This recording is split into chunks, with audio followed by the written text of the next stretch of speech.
100 చీరలు తయారు చేసేంతగా పెట్టుబడి పెట్టి వాటిని ఉత్పత్తి చేసి మార్కెట్లో అమ్మడానికి పోతాడు.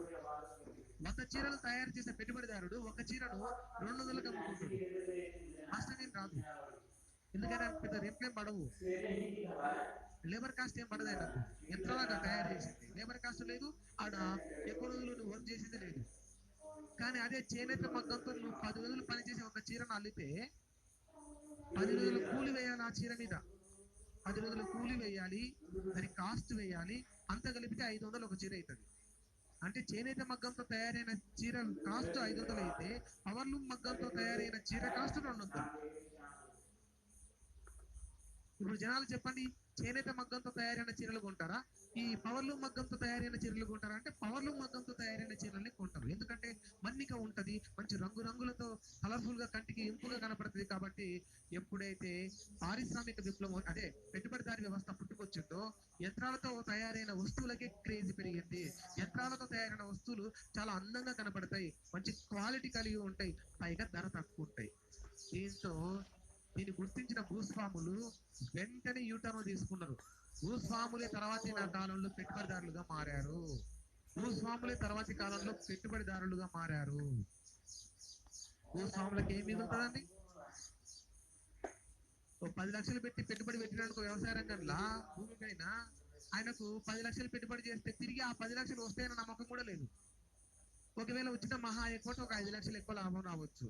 అంటే వ్యవసాయ రంగంలో భూస్వాములు ఈ భూస్వామ్య వ్యవస్థలో 10 లక్షలు ఖర్చు పెట్టి పెట్టుబడి పెట్టి వ్యవసాయం చేసినా వారికి 15 లక్షల ఆదాయమే వస్తుంది. కానీ అదే 10 లక్షలను ఈ పెట్టుబడిదారి ఆర్థిక వ్యవస్థలో భాగంగా ఈ పెట్టుబడిదారులు యంత్రాలు కొనుగోలు చేసి 10 లక్షలు ఇన్వెస్ట్మెంట్ చేస్తే దానికి రెండింతలు మూడింతలు సంపాదించవచ్చు. 10 లక్షలకి 30 లక్షలు చేయొచ్చు, 40 లక్షలు చేయొచ్చు. ఇప్పుడు భూస్వాములు ఆటోమేటిక్ గా ఇలాంటి పరిస్థితులు చూసి వ్యవసాయాన్ని వదులుకొని నెమ్మదిగా పెట్టుబడిదారులుగా మారుతారు. ఎప్పుడైతే పెట్టుబడిదారి వ్యవస్థ పుట్టుకొస్తుందో పెట్టుబడిదారులు వ్యవస్థపై పూర్తి పెత్తనాన్ని కలిగి ఉంటారు, అన్ని రకాల ఆధిపత్యాన్ని కలిగి ఉంటారు.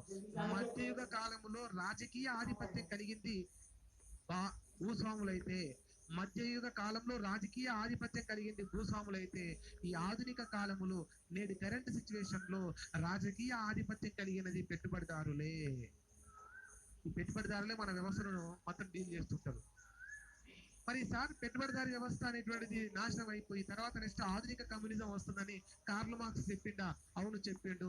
పెట్టుబడిదారి వ్యవస్థ నాశనం అవుతుందా? అవును నాశనం అవుతుంది. ఎవరు చెప్తున్నారు? నేను కాదు, కార్ల్ మార్క్స్ చెప్తున్నాడు.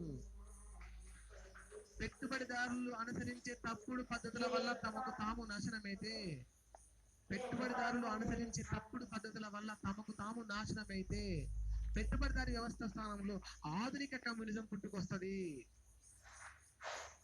ఖచ్చితంగా వస్తుందా? కార్ల్ మార్క్స్ చెప్తున్నాడు ఖచ్చితంగా వస్తుందని. అట్లా చెప్తావు. సో మళ్ళీ చెప్పినట్టు వచ్చినాయి కదా అన్ని.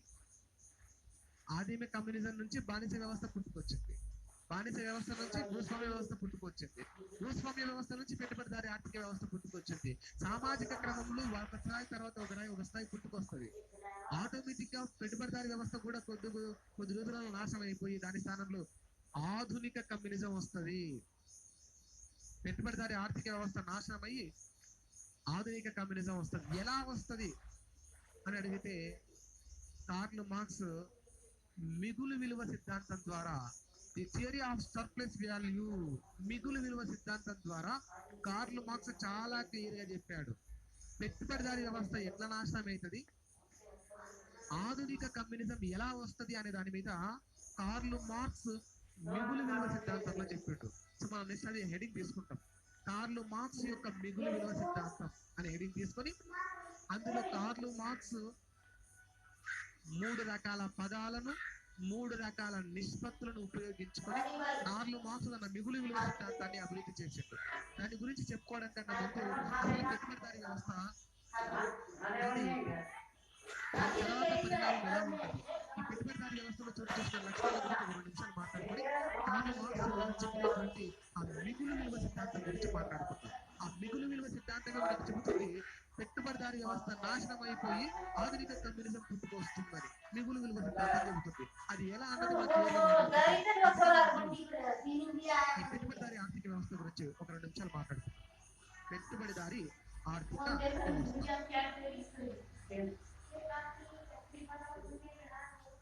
పెట్టుబడులు పెట్టి వస్తువుల్ని ఉత్పత్తి చేసి మార్కెటింగ్ చేసుకోవడాన్ని పెట్టుబడిదారీ వ్యవస్థ అంటారు. పెట్టుబడులు పెట్టి వస్తువుల్ని ఉత్పత్తి చేసి మార్కెటింగ్ చేసుకోవడాన్ని పెట్టుబడిదారీ వ్యవస్థ అంటారు. మధ్యయుగ కాలంలో ఉన్న భూస్వాములే ఆధునిక యుగంకి వచ్చేసరికి పెట్టుబడిదారులుగా మారారు. ఎప్పుడైతే పెట్టుబడిదారుల సంఖ్య పెరుగుతుందో వాళ్ళ మధ్య పోటీ పెరుగుతుంది. ఎప్పుడైతే పెట్టుబడిదారులు పోటీ పడతారో విపరీతంగా వస్తూత్పత్తి పెరుగుతుంది. ఒక భూస్వామి 20 పవర్లు మగ్గాలు కొనుక్కొని మార్కెట్ లో వస్తే చీరలు ఉత్పత్తి చేస్తే అతని ఒక్కడి వల్లనే రోజుకు 100 చీరలు తయారవుతాయి. ఇంత ముందుకు 100 మంది చేనేత కార్మికులు 10 రోజులు కష్టపడితే 100 చీరలు తయారయ్యేది. 100 మంది చేనేత కార్మికులు 10 రోజులు చేనేత మగ్గాలపై కష్టపడితే 100 చీరలు తయారయ్యేది. కేవలం ఒకే ఒక్క పెట్టుబడిదారుడు 20 పవర్లు మగ్గాలు కొనుక్కొని ఒకటే రోజు 100 చీరలు తయారు చేసే పరిస్థితికి వస్తాడు.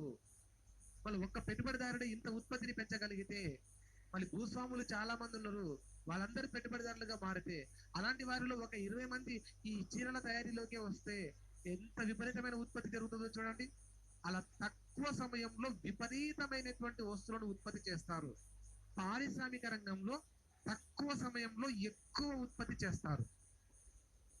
ఆకస్మిక మార్పు కనపడుతుంది పారిశ్రామిక రంగంలో.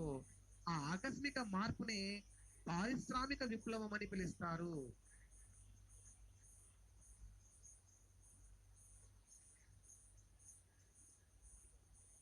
ఆ ఆకస్మిక మార్పునే పారిశ్రామిక విప్లవం అంటారు.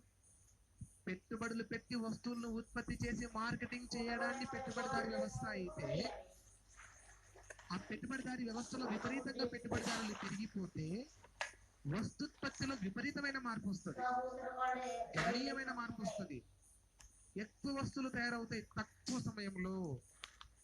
ఈ తక్కువ సమయంలో ఎక్కువ వస్తువులను ఉత్పత్తి చేయడాన్ని విప్లవం అంటే ఆకస్మిక మార్పు అని. విప్లవం అంటే ఆకస్మిక మార్పు అని. తన్నుకొని గుద్దుకొని రక్తాలు ఏర్లై పారడం కాదు విప్లవం అంటే. విప్లవం అంటే ఆకస్మిక మార్పు. తక్కువ సమయంలో ఎక్కువ వస్తువులు ఉత్పత్తి చేయడాన్ని విప్లవం అంటాం. వ్యవసాయ రంగంలో తక్కువ సమయంలో ఎక్కువ ఆహార ధాన్యాన్ని ఉత్పత్తి చేయడాన్ని హరిత విప్లవం అంటాం. తక్కువ సమయంలో పాల ఉత్పత్తిలో గణనీయమైన మార్పును తీసుకురావడాన్ని శ్వేత విప్లవం అంటాం. నూనె గింజల ఉత్పత్తిలో విపరీతమైన మార్పును తీసుకురావడాన్ని ఆకస్మిక మార్పుని ఎల్లో రెవల్యూషన్ పసుపు విప్లవం అని పిలుస్తాం. విప్లవం అంటే ఆకస్మిక మార్పు. ఇక్కడ విప్లవం హరిత విప్లవం కాదు, ఇక్కడ విప్లవం శ్వేత విప్లవం కాదు, పసుపు విప్లవం కాదు, పారిశ్రామిక విప్లవం. పారిశ్రామిక రంగంలో ఆకస్మిక మార్పు, దీన్నే పారిశ్రామిక విప్లవం అంటాం. అంటే పెట్టుబడిదారీ వ్యవస్థ యొక్క తర్వాతి దశను ఏమంటాం? పారిశ్రామిక విప్లవం అంటాం. పెట్టుబడిదారీ వ్యవస్థ యొక్క తర్వాతి దశ పారిశ్రామిక విప్లవం. ఎందుకంటే పారిశ్రామిక విప్లవం రావడానికి కారణం పెట్టుబడిదారీ వ్యవస్థనే. పెట్టుబడిదారులు ఎక్కువ మంది పుట్టుకొచ్చి ఎక్కువ మంది పెట్టుబడిదారులుగా మారిపోయి విపరీతంగా పరిశ్రమలు స్థాపించి ఈ యంత్రాలు కొనుక్కొని తక్కువ సమయంలో ఎక్కువ వస్తువులు తయారు చేసే పరిస్థితి ఏర్పడమే పారిశ్రామిక విప్లవం. దానికి ముందు దారితీసిన పరిణామాలన్నీ పెట్టుబడిదారీ వ్యవస్థలో ఉంటాయి. అందుకే పెట్టుబడిదారీ వ్యవస్థ యొక్క తర్వాతి దశను పారిశ్రామిక విప్లవం అంటాం. పారిశ్రామిక విప్లవం యొక్క తర్వాతి దశను సామ్రాజ్యవాదం అంటాం.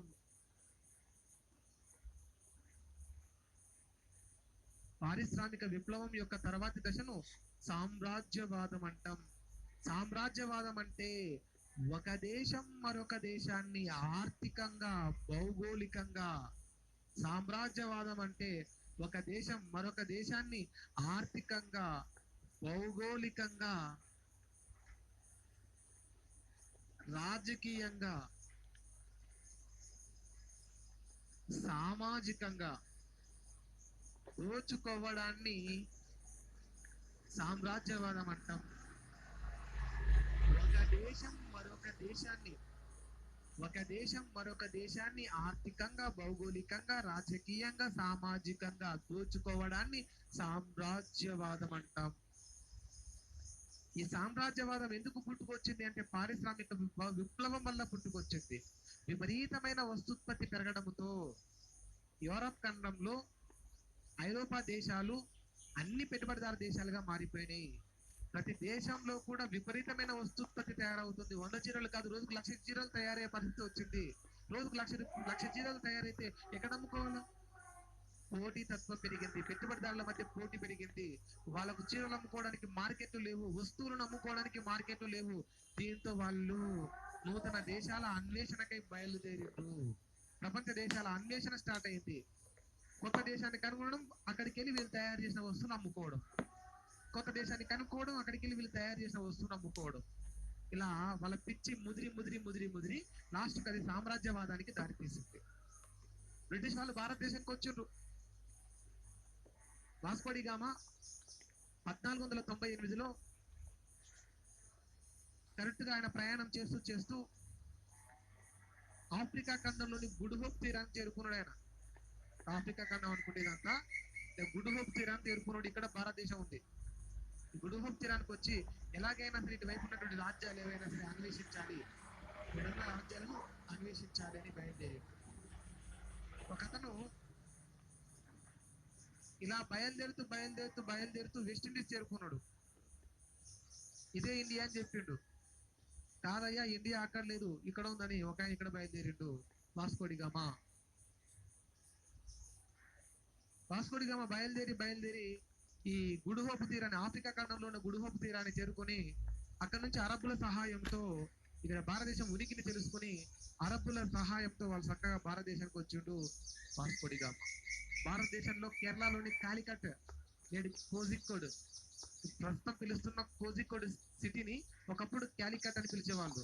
ఈ కాలికట్ తీరానికి చేరుకుని అక్కడ కాలికట్ తీరాన్ని పరిపాలిస్తున్న రాజు జామోరిన్. ఆ జామోరిన్ ఈ వాస్కోడి గామకు సగర్వంగా ఆహ్వానం పిలికి బొట్టేసి దండేసి ఓకేనండి చప్పట్లతో సార్ని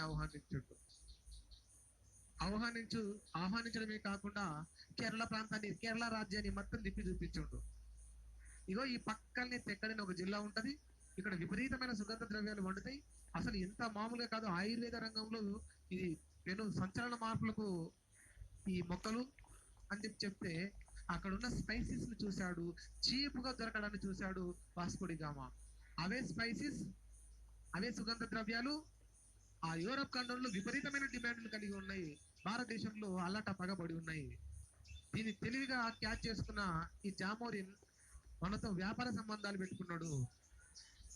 దీంతో భారతదేశంలో వ్యాపారానికి సంబంధించిన మంచి అనుకూలతలు ఉన్నాయని తెలుసుకొని ఈ వాస్కోడి గామా మన దేశంలో ఉన్న సుగంధ ద్రవ్యాలు తీసుకుని చక్కగా ఈ పోర్చుగీస్ దేశానికి బయలుదేరిండు. వెళ్ళి అక్కడ అమ్ముకున్నాడు. రాత్రే బిలీనియర్ అయిపోయిండు.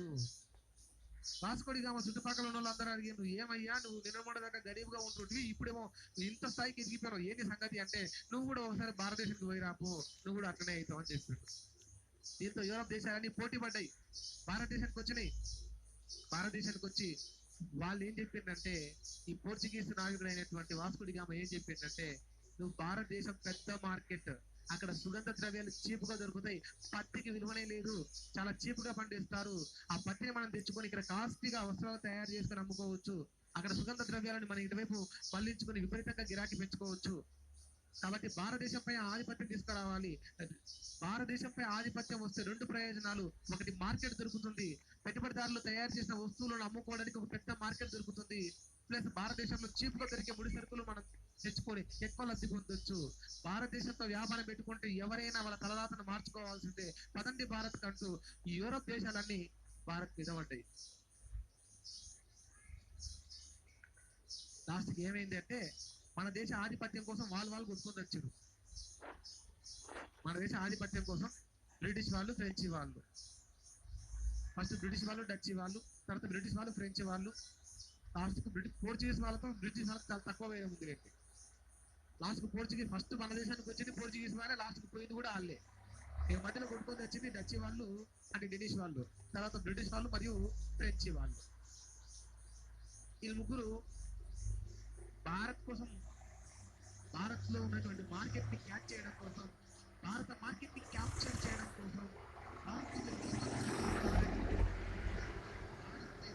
కోసం బయలుదేరింది. మనం పూర్తిగా భారత్ ను మన స్వాధీనంలో పెట్టుకుంటే ఇంకా వేరే ఏ దేశం మార్కెట్ ని భారత్ లోకి రానియకుండా చేయొచ్చని కలలు కన్నా బ్రిటిష్ వాడు దాన్ని సాకారం చేసుకున్నాడు. భారత్ ని కేవలం ఆర్థికంగా దోచుకోవడం కాదు, భౌగోళికంగా దోచుకోవాలి, రాజకీయంగా దోచుకోవాలి, సామాజికంగా దోచుకోవాలి. ఆర్థికంగా దోచుకోవడం అంటే వనరులు దోచుకొని పోవడం, భారతదేశ సంపదను కొల్లగొట్టుకొని పోవడం, భారత్ లో ఉన్నటువంటి ఆర్థిక సంపదను కొల్లగొట్టుకొని పోవాలి. ఎవరు ఎక్కువగా భారతదేశం నుంచి సంపదను బ్రిటిష్ కి అప్పచెప్తారో వాళ్ళకి మంచి గౌరవంగా వాళ్ళకి కొన్ని లక్షల కోట్ల రూపాయలను విరాళంగా ఇచ్చింది. రాబర్ట్ క్లైవ్, కారన్ వాలిస్ వీళ్ళు పదవీ విరమణ సమయంలో బ్రిటిష్ వాళ్ళ దగ్గర నుంచి, బ్రిటిష్ రాజకీయ వ్యవస్థ నుంచి వీళ్ళు పొందిన తాయిదాలు అన్ని ఇన్ని కాదు, ఎందుకంటే వీళ్ళు ఎక్కువ దోచుకొని పంపించారు కాబట్టి. Robert Clive, corn Wallis, lord Wellesley వీళ్ళందరూ కూడా భారతదేశం నుంచి సంపదను కొల్లగొట్టుకొని పంపించారు. ఎవరైతే భారతదేశం నుంచి ఎక్కువ సంపదను కొల్లగొట్టుకొని పోతారో వాళ్ళకే బ్రిటిష్ వాళ్ళు భారతదేశంలో గవర్నర్ జనరల్ హోదా ఇచ్చారు. వీళ్ళందరూ ఏం చేసారు? భారత సంపదను అంతా బ్రిటిష్ తరలించారు. కొన్ని వేల కోట్ల రూపాయలు, కొన్ని వేల కోట్ల విలువ చేసిన సంపదను భారత్ నుంచి బ్రిటన్ తరలించారు. బ్రిటిష్ వాళ్ళకు భారతదేశం ఒక వలసవాద దేశం, ఒక ఎస్టేట్, ఒక ప్రధాన ఆర్థిక వ్యవస్థకు ఉపయోగపడే మరొక ఆర్థిక వ్యవస్థను వలసవాద ఆర్థిక వ్యవస్థ అంటారు. బ్రిటిష్ అని చెప్పబడే ఒక ప్రధాన ఆర్థిక వ్యవస్థకు భారత్ అనే ఒక వలసవాద ఆర్థిక వ్యవస్థ బ్రిటిష్ ఆర్థిక వ్యవస్థకు కావాల్సినటువంటి అన్ని రకాల ఆర్థిక వనరుల్ని సమకూర్చి పెట్టింది. ఒక ప్రధాన ఆర్థిక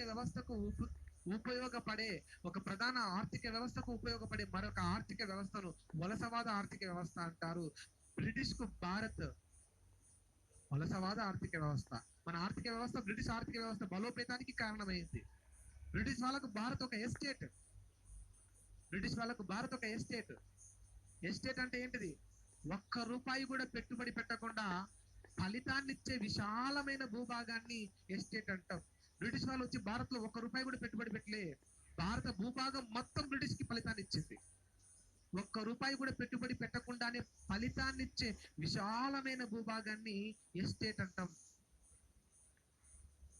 బ్రిటిష్ వాళ్ళు భారత్ లో ఒక్క రూపాయి కూడా పెట్టుబడి పెట్టలే, భారత్ లో ఉన్న విశాలమైన భూభాగం బ్రిటిష్ వాళ్ళకి విపరీతమైన ఫలితాన్ని ఇచ్చింది. అందుకే బ్రిటిష్ వారికి భారత్ ఒక ఎస్టేట్. మీకు రియల్ ఎస్టేట్ అనే పేరుందా? గుర్తుందిగా రియల్ ఎస్టేట్ అంటే ఏంటిది? రియల్ ఎస్టేట్ అంటే ఒక్క రూపాయి కూడా పెట్టుబడి పెట్టకుండానే విపరీతంగా సంపాదించి పెట్టినటువంటిది అది రియల్ ఎస్టేట్ అంటే. నువ్వు రియల్ ఎస్టేట్ వ్యాపారం చేద్దాం అనుకుంటున్నావా? అడుగు చక్కగా ఎక్కడైనా సరే వెంచర్లు వేస్తే వెంచర్ల దగ్గరికి వెళ్ళు.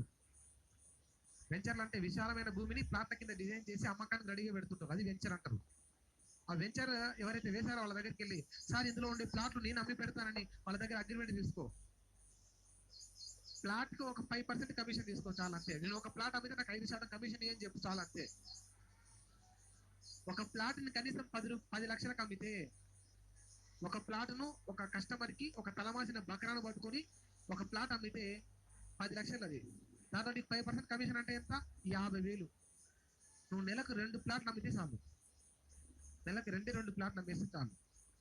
50,000 50,000 లక్ష రూపాయలు నీ జీతం. లక్ష రూపాయలు నెలకు జీతం నువ్వు సంపాదిస్తున్నావు అంటే ఒక రూపాయి పెట్టుబడి పెట్టినావా?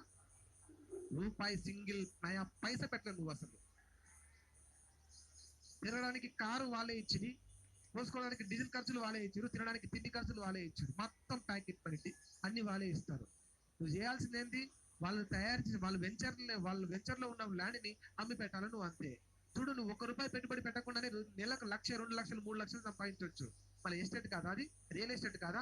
1 రూపాయి పెట్టుబడి పెట్టకుండానే ఫలితాన్నిచ్చే ఏ భూభాగమైనా ఎస్టేట్ అని పిలవాలి. 1 రూపాయి పెట్టుబడి పెట్టకుండా ఫలితాన్నిచ్చే ఏ భూభాగానైనా ఎస్టేట్ అని పిలవాలి. బ్రిటిష్ వాళ్ళకి భారత్ ఒక ఎస్టేట్. 1 రూపాయి పెట్టుబడి పెట్టకుండానే విపరీతమైన లాభాలు తెచ్చిపెట్టింది భారత భూభాగం బ్రిటిష్ భూభాగానికి. బ్రిటిష్ అని పిలువబడే ఒక ప్రధాన ఆర్థిక వ్యవస్థకు భారత్ అని పిలువబడుతున్న ఒక వలసవాద ఆర్థిక వ్యవస్థ కావలసిన వనరులను తెచ్చిపెట్టింది. దీన్నే దాదాబాయి నౌరోజీ సంపద దోపిడీ అన్నాడు. ఆయన ఎకనామిక్ బ్లండర్ అన్నాడు. ఎకనామిక్ బ్లండర్, సంపద దోపిడీ గురించి తెలియజేస్తున్నది ఎవరు? దాదాబాయి నౌరోజీ. ఎకనామిక్ బ్లండర్ అన్నాడు. ఆయన బ్రిటిష్ పార్లమెంట్ లో ఎగువ సభకు ఎంపిక అయ్యిండు. పెద్దల సభకు ఎంపికయ్యి ప్రసంగించుండు దాదాబాయి నౌరోజీ. ఏం చేసిండు? 2 బకెట్లు పట్టుకొచ్చి ఆ డాష్ మీద పెట్టిండు. ఒక బకెట్ మీద బ్రిటన్ అని రాసిండు, ఇంకొక బకెట్ మీద ఇండియా అని రాసిండు. ఇండియా అనే బకెట్ లో నీళ్లు పోసిండు, బ్రిటన్ అనే బకెట్ ని ఖాళీగా పెట్టిండు. ఒక స్పాంజ్ పట్టుకొచ్చుండు దాదాబాయి నవరోజీ. ఆ పెద్దల సభలో ప్రపంచ మీడియా చూస్తుండగా అందరి ముందు ఏమి దాదాబాయి నవరోజీ వయసు మళ్ళీ చిన్నపిల్లలాగా తయారవుతారట. దానికి ఉదాహరణ నవరోజీ అనే ఆశ్చర్యంగా చూస్తున్నటువంటి క్రమంలో, ప్రపంచ మీడియా చూస్తున్న క్రమంలో ఇంగ్లాండ్ అసలు ఇండియా అని రాయబడిన బకెట్ లో స్పాంజ్ ముంచి ఇంగ్లాండ్ అని పిలువబడే బకెట్ లో పిండడం స్టార్ట్ చేసిండు. ఇక్కడ స్పాంజ్ ముంచడం, భారత్ బకెట్ లో స్పాంజ్ ముంచడం, ఇంగ్లాండ్ బకెట్ లో పిండడం. స్పాంజ్ తీసుకొచ్చి భారత్ నుంచి భారత్ బకెట్ లో ఉన్న నీళ్లు తీసుకురావడం, బ్రిటన్ బకెట్ లో పిండడం. ఏమయ్యా అట్లా చేస్తున్నాం అంటే, లేదు ప్రపంచాల దేశాలకు అందరికి తెలవాలి బ్రిటిష్ వాళ్ళు భారతదేశ సంపదను ఎలా పీల్చుకొచ్చుకుంటున్నారో మీకు ఒక ఉదాహరణగా చూపిస్తున్నా. మా దగ్గర స్పాంజ్ దగ్గర నీళ్లు అయితే పూర్తిగా నింపుకొని బ్రిటిష్ లో వచ్చి పిండుకుంటున్నట్టు భారతదేశ సంపదను మొత్తం కొల్లగొట్టకపోతుంది బ్రిటిష్ అంటూ సంపద దోపిడీ సిద్ధాంతం గురించి తెలియజేశాడు దాదాబాయి నవరోజీ. ఇదంతా ఎందుకు పుట్టుకొచ్చింది? భారతదేశాన్ని ఆర్థికంగా ఎందుకు దోచుకోవాలనుకున్నాడు? ఓన్లీ ఆర్థికంగా దోచుకుంటే సరిపోతుండే బ్రిటిష్ వాడు. భౌగోళికంగా దోచుకున్నాడు అంటే వనరులు కూడా దోచుకుని పోయాడు.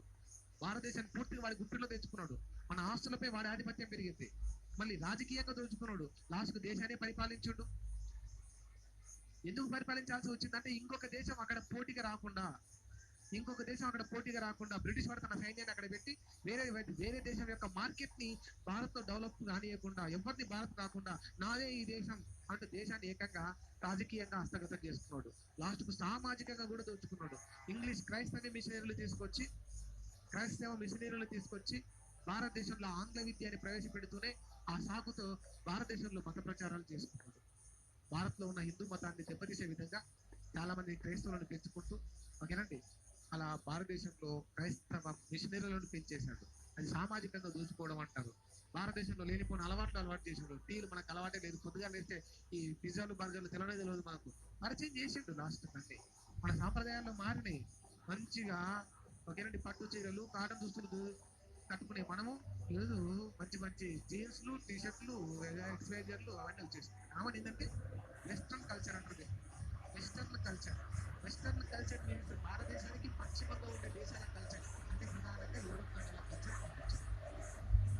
కల్చర్ మనకు వచ్చింది. అలవాటు చేసింది. అంటే మన దేశాన్ని సామాజికంగా కూడా ప్రభావితం చేసింది. ఏనండి, సో ఇట్లా ఎందుకు చేయాల్సి వచ్చిందంటే పెట్టుబడిదారీ వ్యవస్థ ద్వారా వస్తుత్పత్తి స్టార్ట్ అయింది. పారిశ్రామిక విప్లవంలో వస్తుత్పత్తి గరిష్టానికి చేరుకున్నది. అమ్ముకోవడానికి మార్కెట్లు లేక దేశాలు వెతుక్కుంటూ పోయిండ్రు. అక్కడ ప్రపంచ దేశాలు పోటీ పడుతూ వాళ్ళకు ఒక విషయం అర్థమైంది.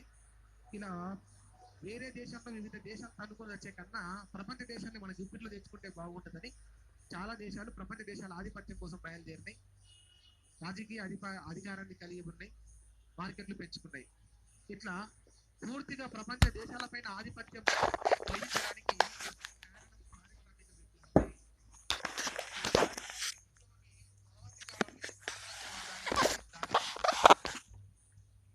సామ్రాజ్యవాదానికి కారణం పారిశ్రామిక విప్లవమే. పెట్టుబడులు పెట్టి వస్తువులు ఉత్పత్తి చేస్తే పెట్టుబడిదారీ వ్యవస్థ, తక్కువ సమయంలో ఎక్కువ వస్తువులు ఉత్పత్తి చేస్తే పారిశ్రామిక విప్లవం. ఈ పారిశ్రామిక విప్లవమే తర్వాత సామ్రాజ్యవాదానికి దారితీస్తుంది. సామ్రాజ్యవాదం అంటే ఒక దేశం మరొక దేశాన్ని రాజకీయంగా, ఆర్థికంగా, భౌగోళికంగా, ఒకేనండి సామాజికంగా అన్ని రకాలుగా దోచుకోవడానికి సామ్రాజ్యవాదం నశించాలి. ఇన్కిలాబ్ జిందాబాద్. ఎవరిదండి ఈ నినాదం? సామ్రాజ్యవాదం నశించాలి. ఒక దేశం మరొక దేశంపై ఆధిపత్యాన్ని తగ్గించాలి. ఒక దేశం మరొక దేశంపై ఉన్న ఆధిపత్యాన్ని తగ్గించాలి. సామ్రాజ్యవాదం నశించాలి. ఇన్కిలాబ్ జిందాబాద్ అనే ఒక స్లోగన్ ఇచ్చిన వ్యక్తి భగత్ సింగ్. భగత్ సింగ్ పార్లమెంట్ పై దాడి చేయలేదు. పార్లమెంట్ లో దిగి ఇన్కిలాబ్ జిందాబాద్, సామ్రాజ్యవాదం నశించాలని కరపత్రాలు విసిరినందుకు సార్ని అరెస్ట్ చేసిండ్రు.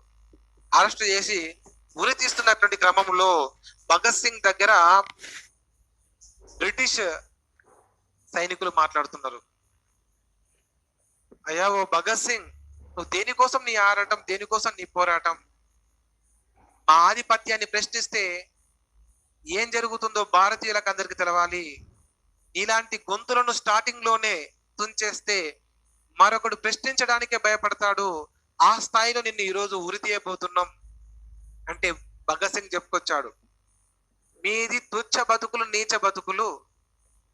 మా దగ్గరికి వచ్చి మా తిండి తింటూ, మేము పెట్టిన భిక్ష వేస్తే తింటూ, తిరిగి మాపైనే పెత్తనం చేయడానికి నువ్వు ఈరోజు కాలు దువ్వుతున్నావు.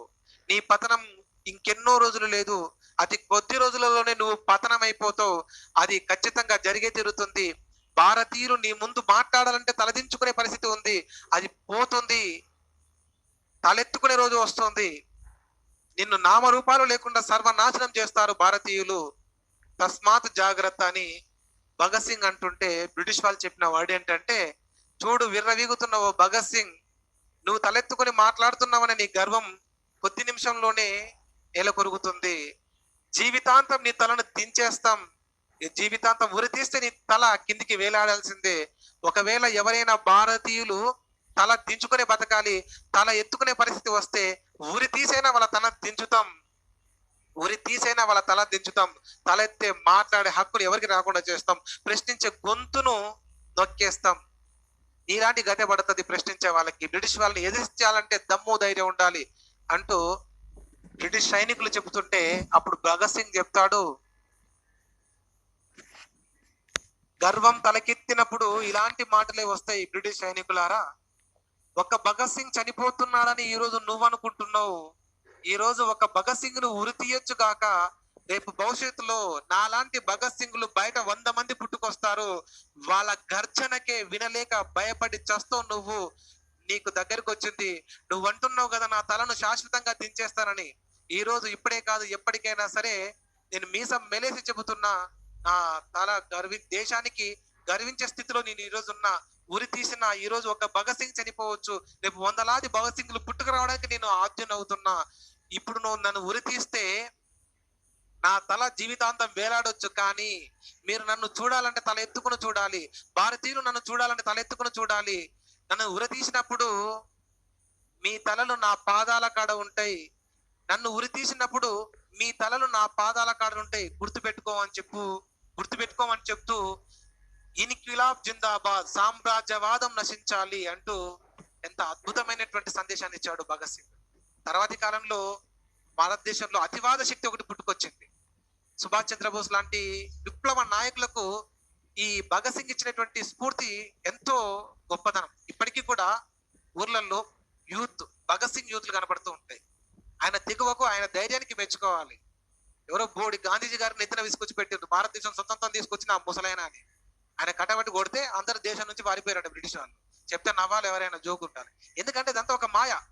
గాంధీ కుటుంబీకులం అని చెప్పుకుంటున్న ఇందిరాగాంధీ, సోనియా గాంధీ, దత్తత గాంధులు, వీళ్ళందరూ కూడా దత్తత గాంధులు అంటారు వీళ్ళని. మా గాంధీ తాత గొప్పోడు, భారతదేశం నుంచి స్వతంత్రం తీసుకొచ్చిండు, బ్రిటిష్ వాళ్ళు తరిమి కొట్టిండు, ఈ ముసలాయన కొడితే ఆయన పోయినరు. ఒక విషయం చెప్పానండి, భారతదేశానికి 1947లో స్వతంత్రం వచ్చిందండి. 1947లో స్వతంత్రం వచ్చింది కదా, అంతకన్నా ముందు జరిగిన పెద్ద విప్లవం పేరు చెప్పండి చూద్దాం. 1947 కన్నా ముందు బ్రిటిష్ వాళ్ళని భయపెట్టిన సంఘటన ఏదైనా ఉందా? ఏది లేదు. అంతకన్నా ముందు మనకి కనిపించేది 1942 క్విట్ ఇండియా ఉద్యమం. క్విట్ ఇండియా ఉద్యమం 1942లో తీసుకొచ్చిండ్రు, గాంధీజీ తీసుకొచ్చిండ్రు. ఆ క్విట్ ఇండియా ఉద్యమం అనేది అట్టర్ ఫ్లాప్ షో. స్టార్ట్ చేసిన 2 రోజులలో క్లోజ్ అయింది. ఎక్కడి వాళ్ళని అరెస్ట్ తీసుకుపోయి జైల్లో పడేసిండ్రు, గాంధీజీతో సహా. అది మన ఉద్యమం అంటారా అండి? కానే కాదు. మళ్ళీ బ్రిటిష్ వాళ్ళు భయపడి వణికిపోయి భారతీయులు చూసి ఇక తట్టుకోలేక పారిపోయినరా? లే. 2వ ప్రపంచ యుద్ధంలో వీక్ అయిపోయినటువంటి బ్రిటిష్ ఇండియా భారత్ లో తన అధికారాన్ని నిలుపుకోవడంలో ఫెయిల్యూర్ అయిపోయింది. ఎక్కువ రోజులు భారతీయుల నుంచి వచ్చే పోరాటాన్ని ఆపలేమని తెలుసుకున్న బ్రిటిష్ వాళ్ళు మేధావులు, వాళ్ళు తంతే పోయే కన్నా మనం పోతే కొంచెం గౌరవం ఉంటదని వాళ్ళంతకు వాళ్ళే వెళ్ళిపోయారు తప్ప, ఈయనేదో గాంధీ తాత కట్టేసుకొని కొడతానికి పోయింది ఏం లేదు. ఈ ముసలాయన తీసుకపోయి ఆయన ఎత్తున కిరీటం పెట్టింది, కానీ ఆయన చేసింది ఏం లేదు. సర్వదండగా ఇంకా మాట్లాడాలనుకుంటే వద్దు, ఎందుకు కనవసరంగా. సరే, మొత్తానికి అయితే గాంధీ తాత మహాత్ముడు, మనం కూడా మహాత్ముడే అనాలి. నలుగురులో నారాయణ, గుంపుల్లో గోయింద. కానీ నిజానికి జరిగింది వేరు. దేశం కోసం, స్వతంత్రం కోసం పోరాటం చేసిన వ్యక్తులు వేరు. వాళ్ళ కాలగమనంలో కలిసిపోయినరు. డత్తి ఫెలోస్ వచ్చి ముందర నిలిచారు. భారతదేశ ప్రజలకి స్కూలింగ్, టీచింగ్ లో, పాఠ్య పుస్తకాలలో భగత్ సింగ్ ను ఒక ద్రోహిలాగా చూపిస్తారు. అలాంటి విప్లవాదం దారి తీసుండు, విప్లవ శక్తులను ప్రేరేపించున్నది. గాంధీజీ అర్థం తీసుకపోయి పైన కూర్చోండి, శాంతియుతము. ఒక చెంప కొడితే ఇంకో చెంప చూపించాలా? ఎవరి మీద మనం ఫైట్ చేయకూడదు, శాంతియుతంగా ఉండాలి. భారతదేశంలో ఒక అశోకుడు, భారతదేశంలో ఒక గౌతమ్ బుద్ధుడు, భారతదేశంలో ఒక గాంధీజీ, ఇప్పుడు నువ్వు ఇది చెప్పడమే ప్రయత్నం చేస్తారు మనోళ్ళు. ఓకేనండి. సరే ఇక ఏదేమన్నా చరిత్ర మస్తు చెప్తుంది, మన చరిత్ర గురించి కాదు, మన ఎకానమీ గురించి మాట్లాడుకోవాలి. సరే మొత్తానికైతే సామ్రాజ్యవాదం నశించిపోవాలి, ఒక దేశం మరొక దేశాన్ని దోచుకునే స్థితిని పోవాలి అని చెప్పేసి పెట్టుబడిదారి వ్యవస్థపై విపరీతమైనటువంటి వ్యతిరేకత తీసుకొచ్చారు కొంతమంది మన భారతీయ నాయకులు. ఇట్లా పెట్టుబడిదారి వ్యవస్థ యొక్క తర్వాతి దశను పారిశ్రామిక విప్లవం అని, ఈ పారిశ్రామిక విప్లవం యొక్క తర్వాతి దశను సామ్రాజ్యవాదం అని పిలుస్తాం. అయితే కార్ల్ మార్క్స్ చెప్తున్నాడు, ఈ పెట్టుబడిదారి వ్యవస్థ, పారిశ్రామిక విప్లవం, సామ్రాజ్యవాదం, ఇప్పుడు ఆల్రెడీ సామ్రాజ్యవాదం పోయింది. ఒక దేశం మరొక దేశాన్ని రాజకీయంగా, ఆర్థికంగా, భౌగోళికంగా, సామాజికంగా దోచుకునే రోజులు పోయినాయి. ఇండైరెక్ట్ గా దోచుకుంటున్నా కానీ డైరెక్ట్ గా వచ్చి రాజకీయ అధికారం అయితే లేదు నేడు. సో ఇప్పుడున్న పెట్టుబడిదారి వ్యవస్థ అతి కొద్ది కాలంలోనే పతనం అవుతుంది. ఇప్పుడున్న పెట్టుబడిదారి వ్యవస్థ అతి కొద్ది కాలంలోనే పతనం అవుతుంది. ఎలా పతనం కాబోతుందో, పెట్టుబడిదారి వ్యవస్థ ఎలా పతనం కాబోతుందో కార్ల్ మార్క్స్ అన్న మిగులు విలువ సిద్ధాంతం ద్వారా తెలియజేసిండు. సో మనం ఇప్పుడు కార్ల్ మార్క్స్ యొక్క మిగులు విలువ సిద్ధాంతాన్ని హెడింగ్ గా తీసుకుంటాం. కార్ల్ మార్క్స్ యొక్క మిగులు విలువ సిద్ధాంతాన్ని హెడింగ్ గా తీసుకుందాం. సో తీసుకోవడం కన్నా ముందు కార్ల్ మార్క్స్ చెప్పినటువంటి 5 దశలు ఒకసారి చూసుకోండి, వరుసగా గుర్తు పెట్టుకోండి, ఎగ్జామ్ లో అడిగితే మనం గుర్తుపడడానికి. ఫస్ట్ ఆదిమ కమ్యూనిజం, ప్రైమరీ కమ్యూనిజం. సెకండ్ బానిస వ్యవస్థ, స్లావరీ. తర్వాత భూస్వామ్య వ్యవస్థ, ఫ్యూడలిజం. తర్వాత పెట్టుబడిదారి వ్యవస్థ, క్యాపిటలిజం. తర్వాత ఆధునిక కమ్యూనిజం, మోడర్న్ కమ్యూనిజం. ఓకే కదండి. ఈ పెట్టుబడిదారి వ్యవస్థ ఎట్లా పతనం అవుతుంది, ఆధునిక కమ్యూనిజం ఎలా వస్తుంది అనే దానిపైన కార్ల్ మార్క్స్ యొక్క థియరీ ఎట్లా ఉందో చూద్దాం.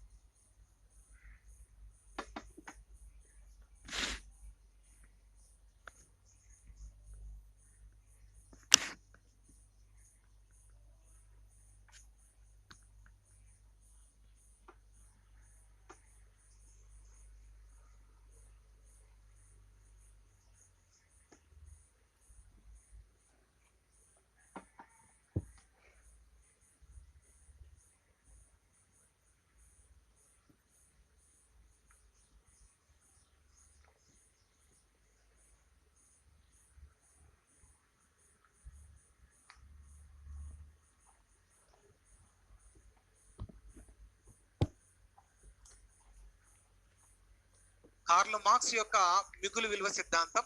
ఈ మిగులు విలువ సిద్ధాంతాన్ని ఇంగ్లీష్ లో the theory of surplus value అంటారు చూడండి. The theory of surplus value. ఈ మిగులు విలువ సిద్ధాంతం మీద మనకు ప్రీవియస్ ఎగ్జామ్ పేపర్ లో ప్రశ్నలు కూడా ఉన్నాయి. సార్ మనకు ఈజీగా కనిపించే క్వశ్చన్ ఏంటంటే, మిగులు విలువ సిద్ధాంతం గురించి తెలియజేసినది ఎవరు అని గతంలో అడిగారండి. మిగులు విలువ సిద్ధాంతం గురించి తెలియజేసినది ఎవరు అంటే కార్ల్ మార్క్సే. అలాగనే ఈ క్రింది వారిలో కార్ల్ మార్క్స్ యొక్క ప్రముఖ గ్రంథం గుర్తించండి అంటే దాస్ క్యాపిటల్, కమ్యూనిస్ట్ మేనిఫెస్టో, లేదనుకుంటే ది జర్మన్ ఐడియాలజీ ఉంటుందో. లేదంటే దాస్ క్యాపిటల్ గ్రంథకర్త ఎవరు అని కూడా గతంలో అడిగారు. దాస్ క్యాపిటల్ గ్రంథకర్త అనేప్పుడు కార్ల్ మార్క్స్ పేరు చెప్పాలి. తర్వాత సంపద దోపిడీ గురించి తెలియజేసినది ఎవరు చూద్దాం, చెప్పండి చూద్దాం. సంపద దోపిడీ గురించి తెలియజేసినది ఎవరు?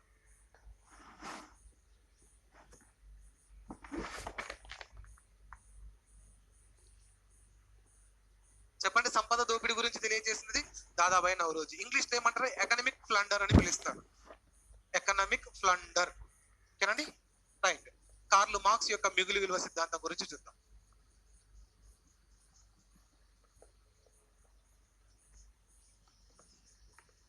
మిగులు విలువ సిద్ధాంతాన్ని ఇంగ్లీష్ లో the theory of surplus value అని పిలుస్తారు. The theory of surplus value.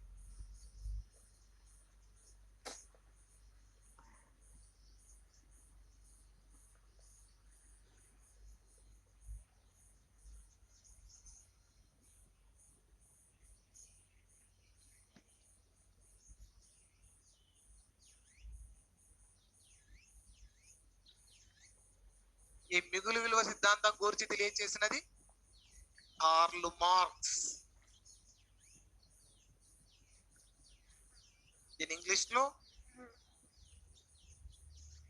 The theory of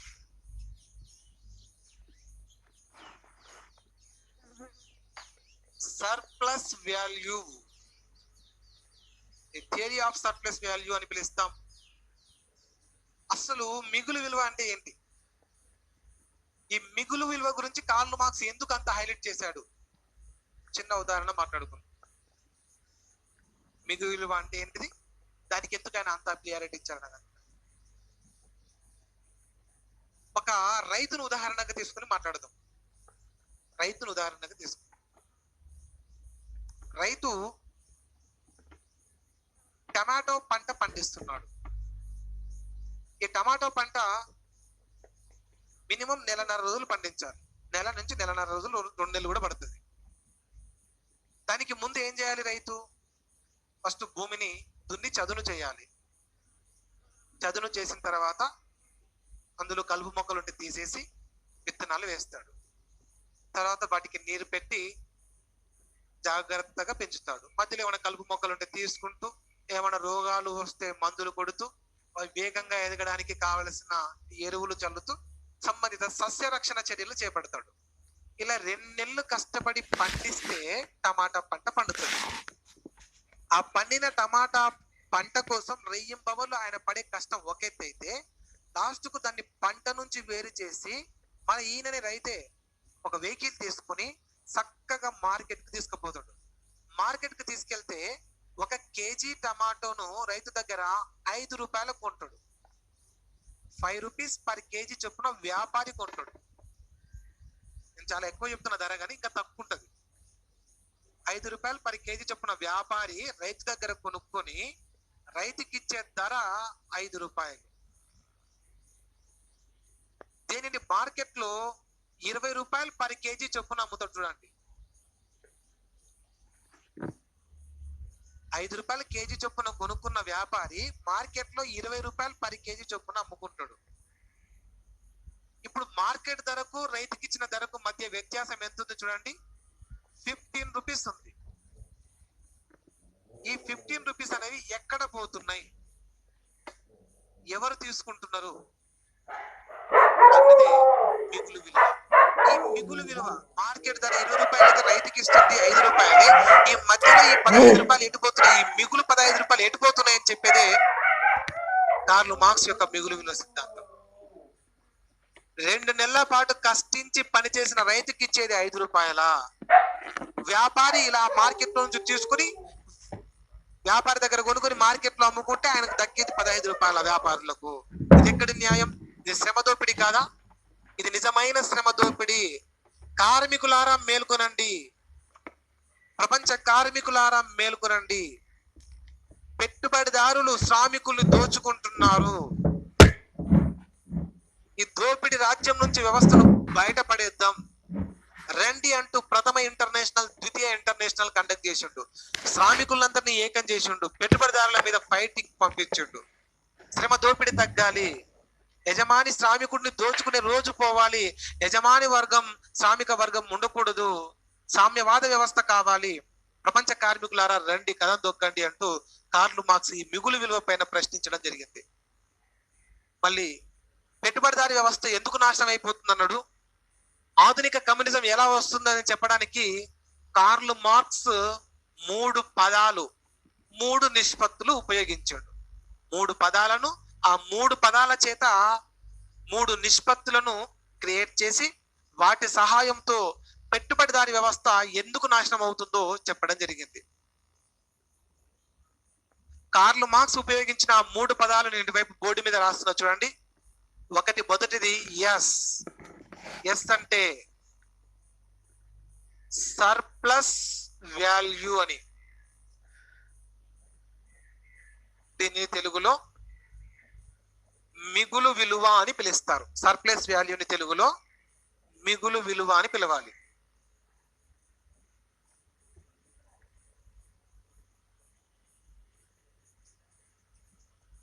మిగులు విలువ. రెండవది సి. సిని కాన్స్టాంట్ క్యాపిటల్ అని పిలుస్తారు. కాన్స్టాంట్ క్యాపిటల్ అంటే స్థిర మూలధనం.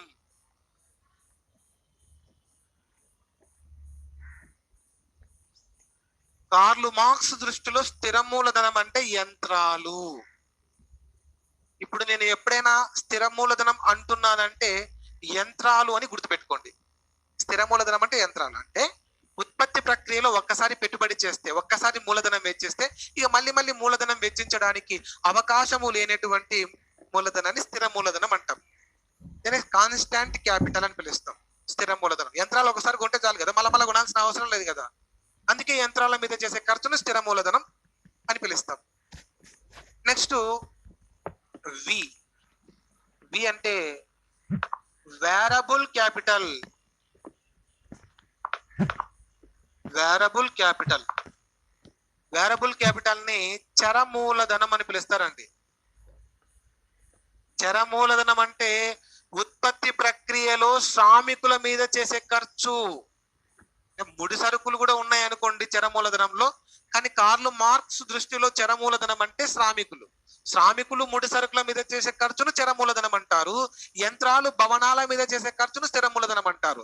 కానీ కార్ల్ మార్క్స్ దృష్టిలో స్థిర మూలధనం అంటే యంత్రాలు, చర మూలధనం అంటే శ్రామికులు. ఇలా 3 రకాల పదాలను ఉపయోగించిండు. ఇప్పుడు మనకు ఫస్ట్ వర్డ్ పేరు చెప్పంగానే దాని మీనింగ్ తెలిసి ఉండాలి. అట్లయితే నిష్పత్తులు అర్థమైతే, లేకపోతే అర్థం కాదు. ఈ 3 పదాలను బేస్ చేసుకొని మనం 3 నిష్పత్తులు డిజైన్ చేస్తాం. ఆ నిష్పత్తులు కన్ఫ్యూజ్ అయితే బాగా కాకుండా ఉండాలంటే మనకు మైండ్ లో ఈ మెయిన్ బ్లైండ్ గా ఫిక్స్ అయిపోవాలి. ఎస్ అంటే సర్ప్లస్ వాల్యూ అంటే మిగులు విలువ. సి అంటే కాన్స్టాంట్ క్యాపిటల్ అంటే యంత్రాలు. స్థిర మూలధనం అని కాన్స్టాంట్ క్యాపిటల్ స్థిర మూలధనం గుర్తుంచుకున్న, సి అంటే యంత్రాలని గుర్తుపెట్టుకోండి. సి అంటే యంత్రాలని స్ట్రైక్ అవ్వాలి. వి అంటే వేరబుల్ క్యాపిటల్ అంటే చర మూలధనం అని ఉన్నా, వి అనగానే మీకు గుర్తుకు రావాల్సింది శ్రామికులు. సి అంటే యంత్రాలు, వి అంటే శ్రామికులు గుర్తుకు రావాలి. ఎస్ అంటే మిగులు విలువ గుర్తుకు రావాలి. ఇలా గుర్తుకు వస్తే నిష్పత్తులు తొందరగా అర్థమవుతాయి. లేకపోతే నిష్పత్తులు చాలా ఇబ్బంది పెడతాయి మిమ్మల్ని. చాలా ఇంపార్టెంట్ కూడా ఈ నిష్పత్తులు ఎగ్జామ్ పాయింట్ ఆఫ్ వ్యూలో. కాబట్టి గుర్తుపెట్టుకోండి. ఎస్ అంటే మిగులు విలువ, సి అంటే స్థిర మూలధనం యంత్రాలు, వి అంటే వేరబుల్ క్యాపిటల్ శ్రామికులు.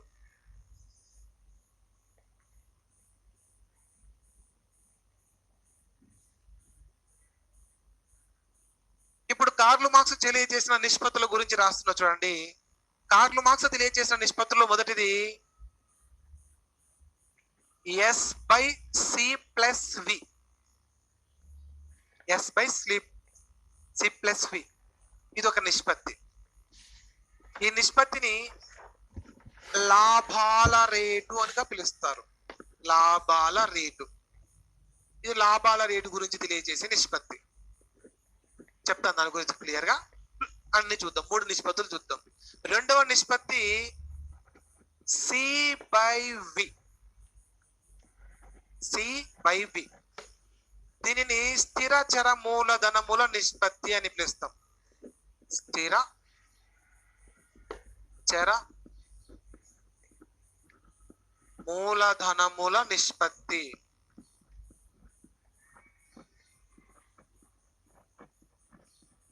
స్థిర చర మూలధనముల నిష్పత్తి. మూడవది ఎస్ బై వి. ఇది శ్రమ దోపిడీ రేటు గురించి తెలియజేసే నిష్పత్తి. శ్రమ దోపిడీ రేటు. ఈ నిష్పత్తులు కనపడగానే ఆ పక్కలున్న పదాలు గుర్తుకు రావాలి. ఎగ్జామ్ లో మీకు పనికొస్తాయి. S by C plus V అంటే లాభాల రేట్ అని. S by C plus V అంటే లాభాల రేట్ అని. సి బై వి అంటే స్థిర చర మూలధనముల నిష్పత్తి అని. సి బై వి అంటే స్థిర చర మూలధనముల నిష్పత్తి అని. ఎస్ బై వి అంటే శ్రమ దోపిడీ రేట్ అని.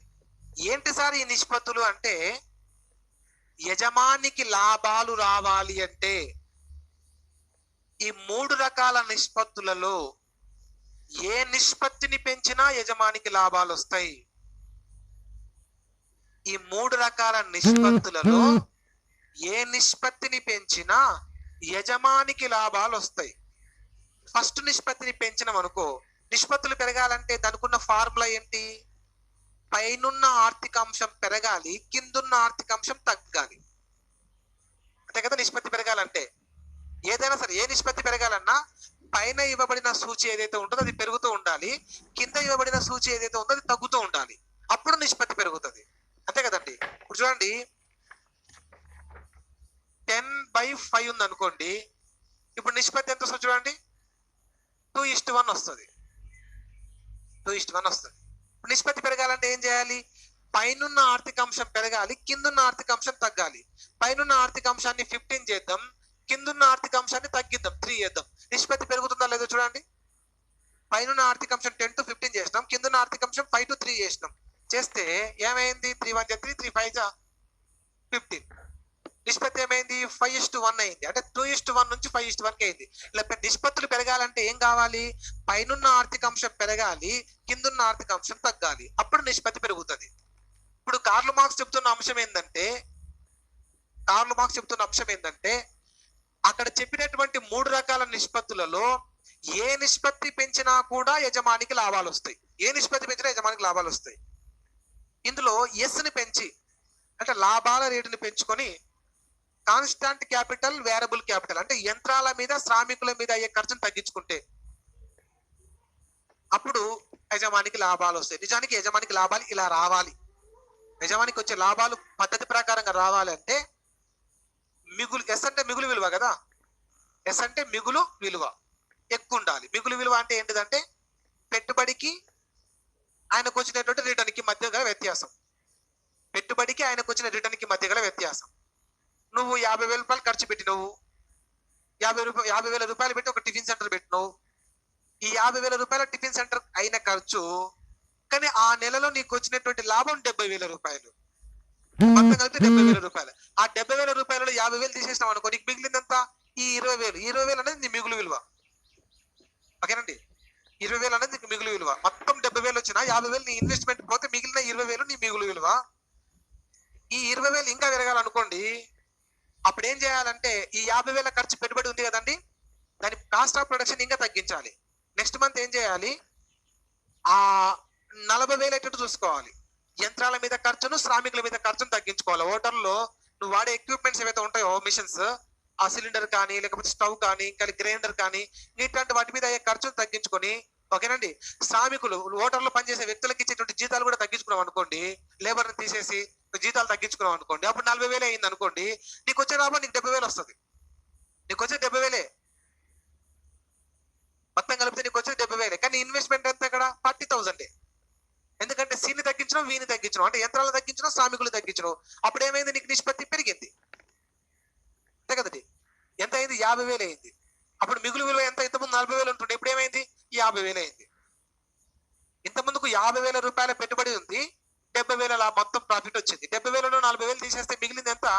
ఇంతకుముందుకు 70,000లో 50,000 పెట్టుబడి తీసేస్తే మిగిలింది 20,000. ఈసారి ఏం చేసినావు? సీని తగ్గించినావు, వీని తగ్గించినావు, అప్పుడు ఎస్ పెరిగింది. సీని వీని తగ్గిస్తే ఆటోమేటిక్ ఎస్ పెరుగుతుందండి. సీని వీని తగ్గిస్తే ఆటోమేటిక్ పెరుగుతుంది. ఎగ్జాంపుల్ కూడా చెప్తా చూడు. మళ్ళీ మీకు, మీరు హోటల్ పెట్టిండ్రు, ఒక ఈ మంత్ లో 1వ నెలలో 50,000 రూపాయల ఖర్చు అయింది. అలా ఖర్చు చేస్తే నీకు మొత్తం 70,000 వచ్చినాయి. ఈ 70,000లో 50,000 రూపాయలు ఇన్వెస్ట్మెంట్ తీసేస్తే నీకు మిగిలింది ఎంత?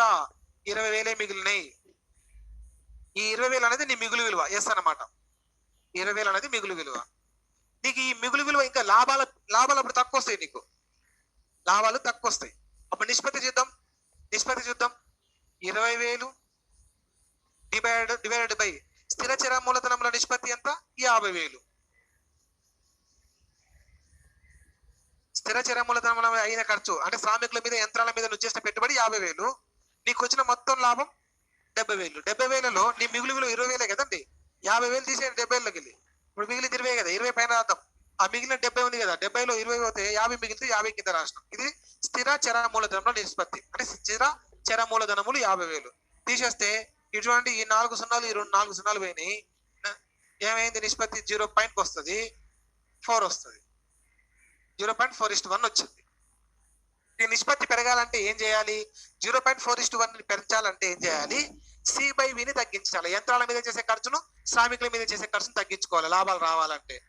ఆ హోటల్ యజమాని ఆ గ్రైండర్ దీన్ని వాడడం వల్ల వచ్చే కరెంటు బిల్లులు అవన్నీ తీసేసుకోవాలా. తగ్గించుకుంటే వాడకం తగ్గించుకొని, ఆ మనుషులను కూడా తగ్గించుకున్నాం అనుకో, వీని కూడా తగ్గించుకున్నాం అనుకో, ఆటోమేటిక్ గా ఇప్పుడు చూడండి ఏమైంది? 40,000 రూపాయలే ఖర్చు అయింది 2 నెలల్లో.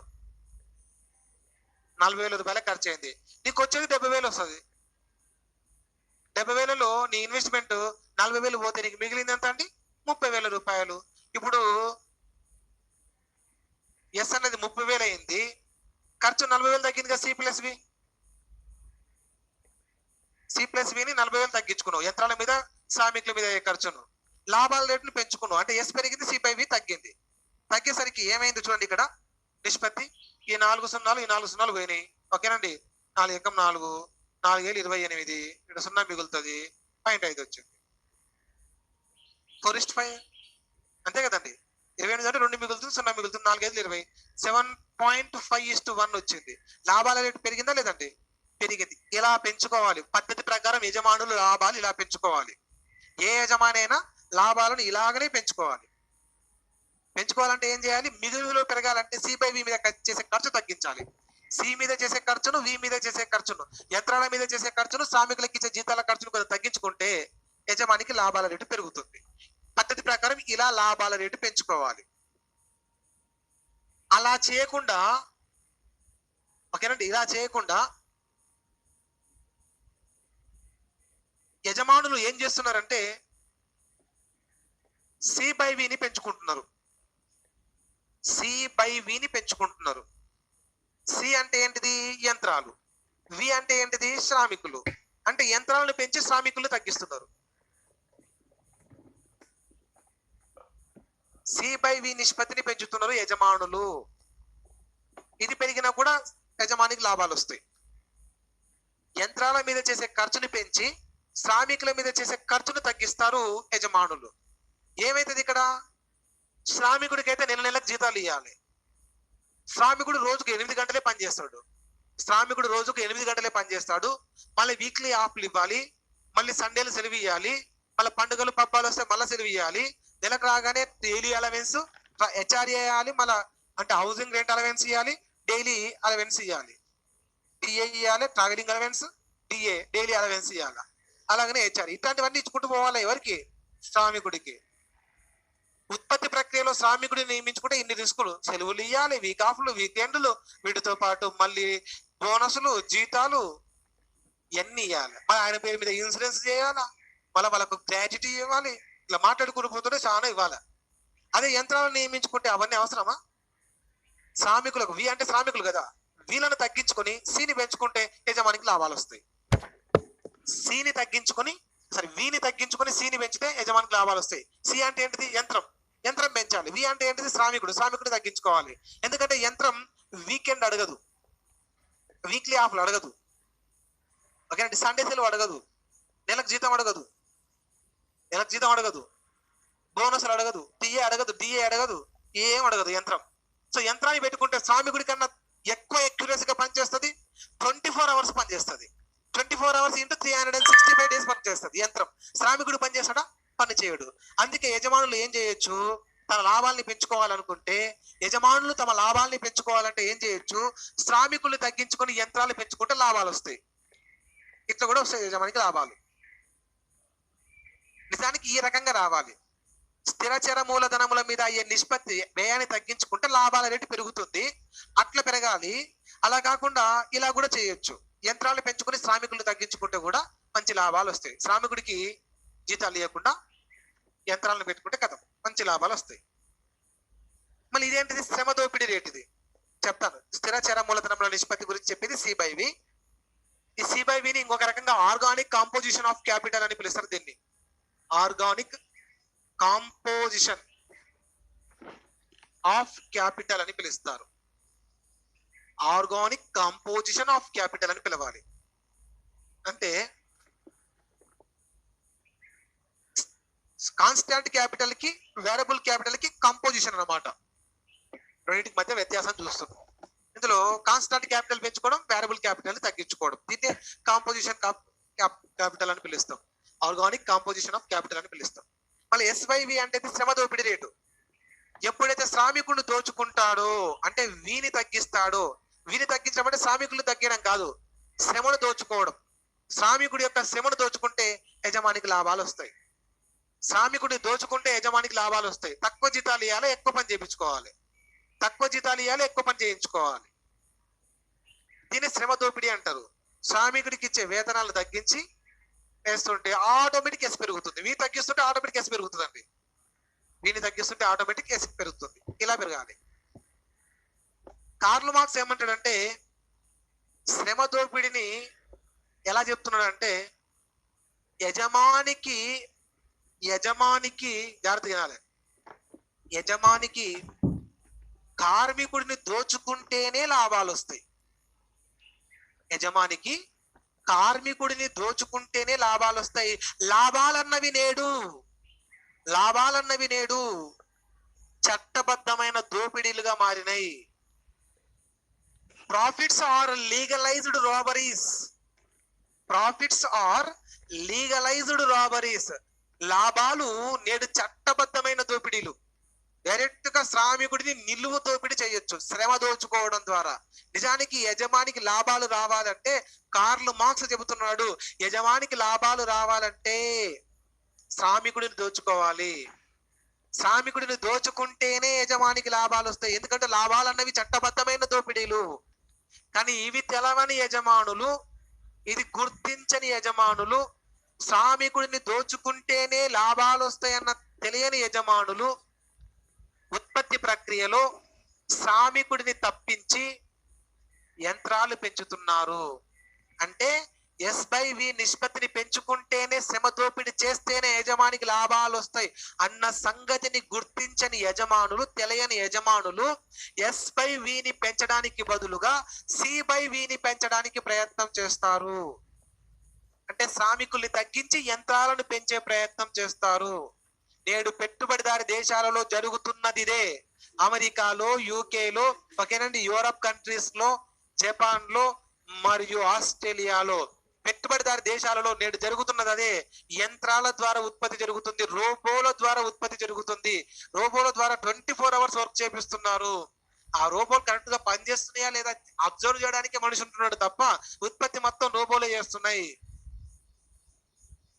మీరు కావాలంటే ఒక మ్యానుఫ్యాక్చరింగ్ యూనిట్ కొట్టండి, ఏదైనా ఒక కార్ల కంపెనీ తయారీని చూడండి, యూట్యూబ్ లోకి వెళ్ళండి. Audi car, Benz car, Range Rover car, ఒకనండి హై కాస్ట్లీ మామూలు కార్లు కూడా చూడండి, అన్ని రోబోలో తయారు చేస్తుంటాయి. ఏమంటారు, చక్రాలు బిగించే దగ్గర నుంచి, ఇంజన్ పెట్టే దగ్గర నుంచి, సీటింగ్ డిజైనింగ్, కార్ డిజైనింగ్ వరకు మొత్తం రోబోలే. రోబో అంటే ఏంటిది? మనుషులాగా ఏమి ఉండదు. ఒక మిషన్ పెడతారు, ఎప్పుడు కదా ఒకటే పని. ఒక మిషన్ ఉంది అనుకోండి, ఆ మిషన్ పని ఏంటి? టైర్ తీసుకురావడం, దానికి బిగించడం, టైర్ తీసుకురావడం, బిగించడం. ఇంకో మిషన్ ఉంటుంది, బిగించినటువంటి టైర్లకు నట్లు బీట్ చేయడం.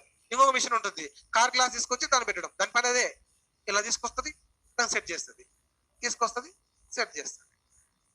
సెట్టింగ్ అయిన దాన్ని ఫిట్టింగ్ చేసేటువంటి మిషన్ ఇంకొకటి ఉంటుంది. ఎప్పుడు మిషన్లు పనిచేస్తుంటాయి.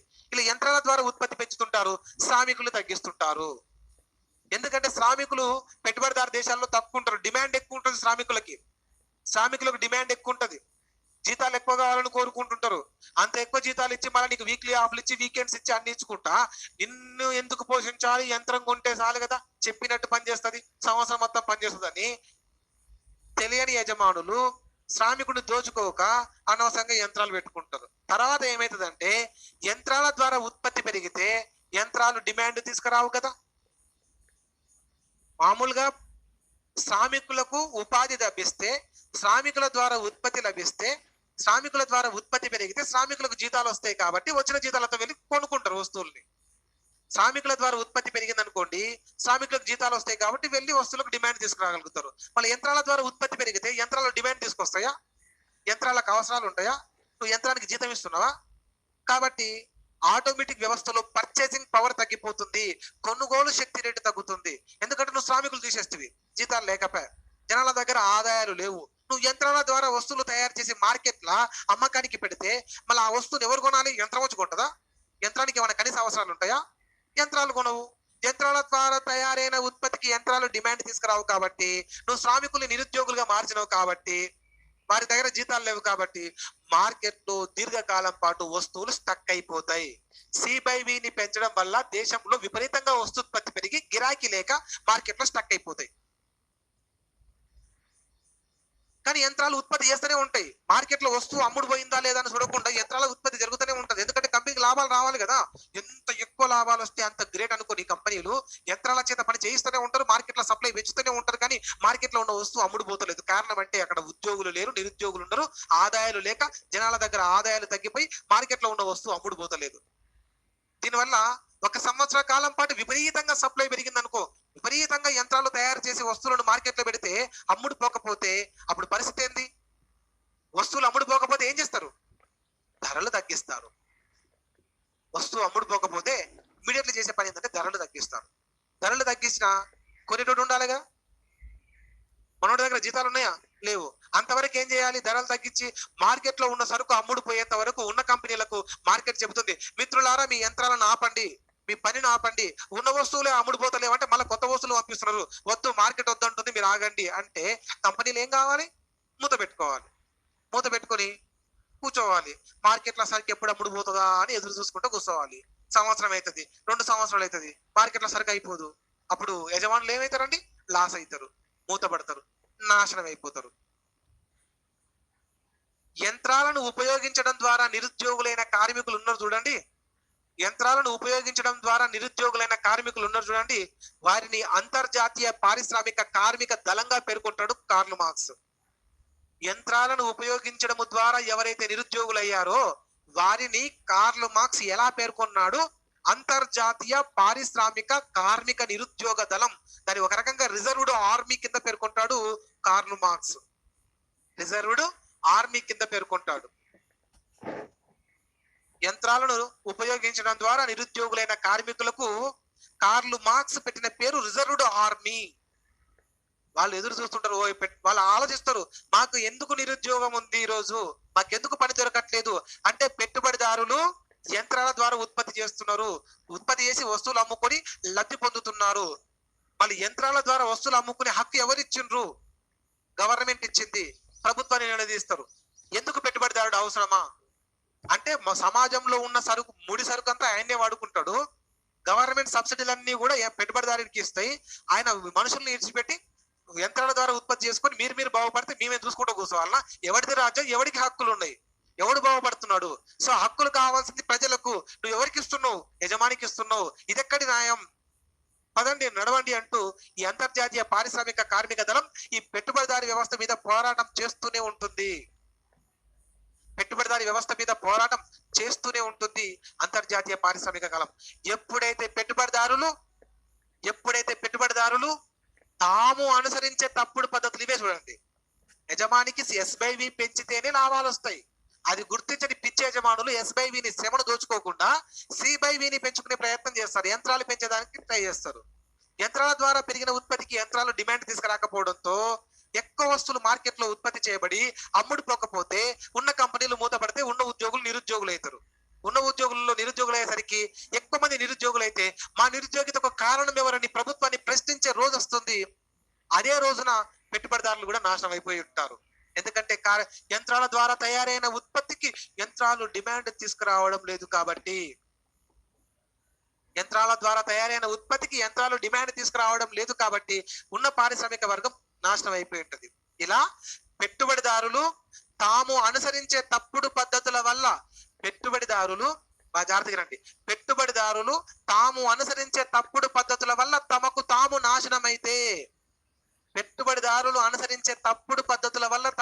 నాశనమైతే, అంటే వాళ్ళు శ్రమను దోచుకుంటే లాభాలు వస్తాయన్న సంగతి తెలియక, S/Vని పెంచితే లాభాలు వస్తాయన్న సంగతి తెలియక S/Vకి బదులుగా C/Vని పెంచుకోవడం వల్ల, తాము అనుసరించే తప్పుడు పద్ధతుల వల్ల తమకు తాము నాశనమైతే అంతర్జాతీయ పారిశ్రామిక కార్మిక నిరుద్యోగ దళం పెట్టుబడిదారుల సమాధుల మీద పునాదులు నిర్మిస్తూ ఆధునిక కమ్యూనిజానికి బీజాలు వేస్తారు. ఇలా పుట్టుకొస్తుంది ఆధునిక కమ్యూనిజం. అంతర్జాతీయ పారిశ్రామిక కార్మిక నిరుద్యోగ దళం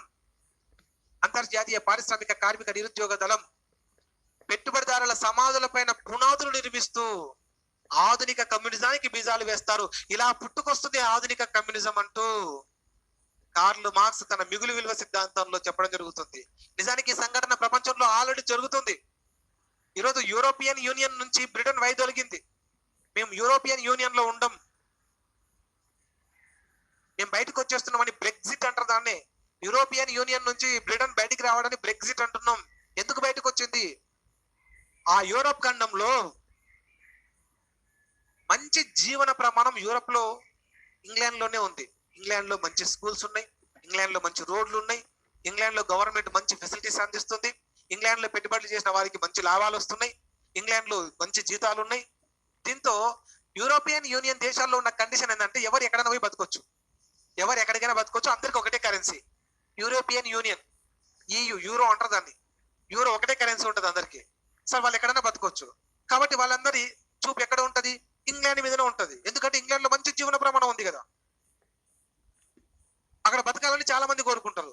దీంతో యూరోపియన్ యూనియన్ లో దేశాలు ఉన్న దేశాలందరూ కూడా ఇంగ్లాండ్ లో వచ్చి పడ్డారు. ఇంగ్లాండ్ లో చదువుకుంటున్నారు, ఇంగ్లాండ్ లో, ఎందుకంటే ఒకటే కదా, అందరు ఒకటే యూనియన్ లో ఉన్నారు కదా, వాళ్ళకందరికి ఒకటే కరెన్సీ కదా. కాబట్టి దేశాల మధ్య భిన్నాభిప్రాయాలు లేవు. బార్డర్లు కూడా ఎలా ఉంటాయంటే ఒక గీత గీసింటారు, అంతే. జనాలు తిరుగుతూ ఉంటారు, అవతలికి తెలియదు, ఇవతలికి అవతలికి, ఫ్రాన్స్ కి పక్కన ఉన్న జర్మనీకి తిరుగుతూనే ఉంటారు. ఫ్రాన్స్, స్విట్జర్లాండ్, జర్మనీ దేశాలందరూ సరిహద్దులు కూడా వాళ్ళకి తెలియవు పెద్దగా. సరిహద్దులు కూడా పెద్దగా ఉండవు, ఒక లైనే ఉంటది. జనాలు దాటుతుంటారు, పోతుంటారు, వస్తుంటారు. సెంట్రల్ సిటీలో బార్డర్ ఉంటది. మళ్ళీ అలాంటప్పుడు బ్రిటన్ కి భయమైంది. బ్రిటన్ ప్రజలు అడుగుతున్నారు, మా దేశంలో ఉద్యోగాలు మాకు కాకుండా పక్క దేశాల నుంచి వచ్చి మా దగ్గర ఉద్యోగాలు చేస్తున్నారు, దీనివల్ల మాకు ఉద్యోగాలు పోతున్నాయి, అసలు ఏంది నీ సంగతి అని బ్రిటిష్ ప్రభుత్వాన్ని వ్యతిరేకించాయి.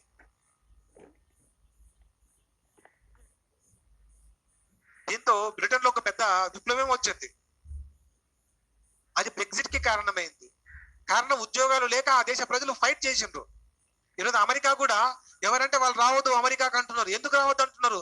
ఆ దేశ పౌరులకు ఉద్యోగాలు దొరకట్లేదు మనం పోవడం వల్ల. అది ప్రశ్నిస్తున్నారు కదా. మెక్సికన్ ప్రజలు అమెరికాకు వలసబాట పట్టిండ్రు ఉద్యోగాల కోసం. అమెరికా పెద్ద గొడవ కడుతుంది మెక్సికన్ ప్రజలు మా దేశం రాకుండా ఉన్నారని. కారణం ఏంది? ఉద్యోగాలు లేక. ఎందుకు ఈ సంగతి వచ్చిందంటే పెట్టుబడిదారులు అనుసరించే ఒక దరిద్రమైన పద్ధతి వల్ల ఆ పరిస్థితి వస్తుంది. నేడు ఇప్పుడే ఈ పరిస్థితి ఉందంటే ఆఫ్టర్ ఒక 50 years, ఆఫ్టర్ ఒక 100 years ఏదో ఒక రోజు ఈ సమస్య తీవ్రతరం అవుతుంది. ఏదో ఒక రోజు పెట్టుబడిదారుల మీద మనలాంటి వాళ్ళు ఫైట్ చేస్తారు. అసలు ఉద్యోగాలు మీకే, పెట్టుబడులు మీకే, వనరులు మీకే, లాభాలు మీకే, ప్రభుత్వం నుంచి ప్రోత్సాహాలు మీకే, మళ్ళీ మేము ఉన్నది ఎందుకోసం అంటూ ఎప్పుడైతే నిరుద్యోగ దళం పెరుగుతుందో, కార్ల్ మార్క్స్ చెబుతున్న ఈ రిజర్వ్డ్ ఆర్మీ పెరిగిందో, ఆటోమేటిక్ అందరు కలిసి పెట్టుబడిదారు వ్యవస్థ ఫైట్ చేస్తారు. ఆ రోజు అన్ని ఆస్తుల్ని ప్రభుత్వం జప్తు చేసుకొని పెట్టుబడిదారు వ్యవస్థను పతనం చేసేసి ఆ రోజు ఆధునిక కమ్యూనిజం పుట్టుకొస్తుంది. కార్ల్ మార్క్స్ యొక్క చివరి దశ ఏంది? ఆధునిక కమ్యూనిజం. ఈ రోజు నక్సలైట్ల దగ్గరికి వెళ్ళండి, ఏమయ్యా మీరు ఇంకా ఫైట్ చేస్తున్నారు, మీకు ఏమైనా కమ్యూనిజం వస్తుందన్న ఉందా? ఆలోచన ఉందా? అసలు వస్తుందా కమ్యూనిజం? నక్సలైట్స్ వీళ్ళు కూడా, నక్సల్స్ అంటే ఎవరు? మావోయిస్టులు అంటే ఎవరు? మావో ఆలోచనలు కలిగిన వాళ్ళు. చైనాలో మావో అనే ఒక వ్యక్తి చైనాలో కమ్యూనిజం తీసుకొచ్చిండు. చైనాలో కమ్యూనిజం తీసుకురావడానికి మావో ఎలాంటి ఆలోచనలు అమలు చేశాడో అలాంటి అమలు చేయాలని ఆలోచన కలిగిన వాళ్ళని అందరినీ మావోయిస్టులు అని పిలుస్తారు. లెనిన్ ఆలోచనలు కలిగిన వారిని లెనినిస్టులని, స్టాలిన్ ఆలోచనలు కలిగిన వారిని స్టాలినిస్టులని, కార్ల్ మార్క్స్ ఆలోచనలు కలిగిన వారిని మార్క్సిస్టులు అని పిలుస్తారు. మావో ఆలోచనలు కలిగిన వారిని మావోయిస్టులు అని పిలుస్తారు. వీళ్ళందరి ఆలోచనలు ఒకటే, కమ్యూనిజం.